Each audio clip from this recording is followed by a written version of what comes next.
Berlin Raceway and Entertainment Complex hosted a wonderful Father's Day celebration. We had dollar beers and dollar hot dogs, but we also had some excitement on the racetrack. Before we get into the feature racing, let's take a look at what happened in one of the heat races in the Vintage Racing Modifieds. Marty Neely in the 56 car gets turned going into turn 1 and actually goes through the fence on the infield. That caused about a 25-minute delay as we put safety barriers in front, and we actually had an early intermission. There was weather in the area, so we got right into the features, and the first feature out of the block was the Enterprise Iron and Metal Sportsman Division. The Enterprise Iron and Metal Sportsman Division, they run hard all night long, and tonight it was about Randy Veldman. Veldman got out front in that one car, and he was going to make it impossible to pass. People talk about how Dale Earnhardt was hard to pass or Ryan Newman is hard to pass. Well, at Berlin, it's Randy Veldman. The 15 car of Weston Jewett in the HS die worked his way up through the field and gets to the back bumper of Veldman. On the white flag lap, actually touches the left rear quarter panel, getting Veldman a little bit loose. Randy never lifted out of the gas, and he drove that one car to the Great Cliff victory lane, breaking the 5-race win streak of Weston Jewett. Up next, it was the Napa Filters Vintage Racing Modified. John Evans in the 59 car was quick time, but out front, they were going to do some serious tangling. Billy Epping started on the point. He rolled to an early lead before it looked like the car got tight. Maybe even had a tire going down at one point, we thought, because he lost a couple spots. He does gather it up with a nice finish. Couple cautions, a little spin and grin here and there.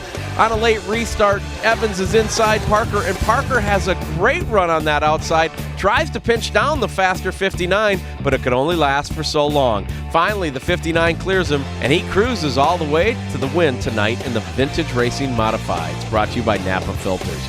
All right, we're moving on to the Budweiser Outlaw late models. Tom Thomas and Lee Van Dyke on the front row. Going to come to the first start of the race, and Van Dyke takes off, and Thomas is kind of outside the start box, playing a little game of back and forth. So on the next restart, Van Dyke decides to do it.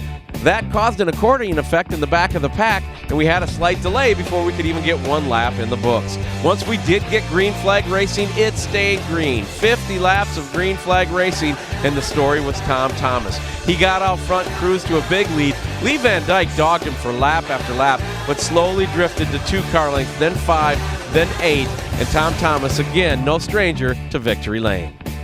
We finished out tonight with the Engine Pro Super Stocks, and Brian VanZalen from the drop of the green flag looked like he was shot out of a cannon. He passed 4 cars in the first 3 laps to take the lead, and no one was going to touch him. We had a little bit of a trouble with our points leader, Seth Moody. Cuts down a tire, but it happened right on the caution lap, and he has to go in and get his tire changed and come back out in the back of the pack. Well, as the laps wound down, the 44 showed why he was boss. Brian VanZalen, again with another feature win here at Berlin Raceway.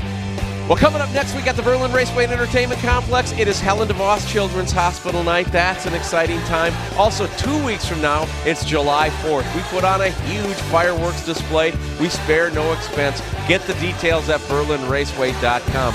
Also, a couple other things. The mobile app, it's free at the App Store or the Google Play Store. And then also live streaming of races from Berlin, all available at berlinraceway.com. We'll see you out here at the racetrack.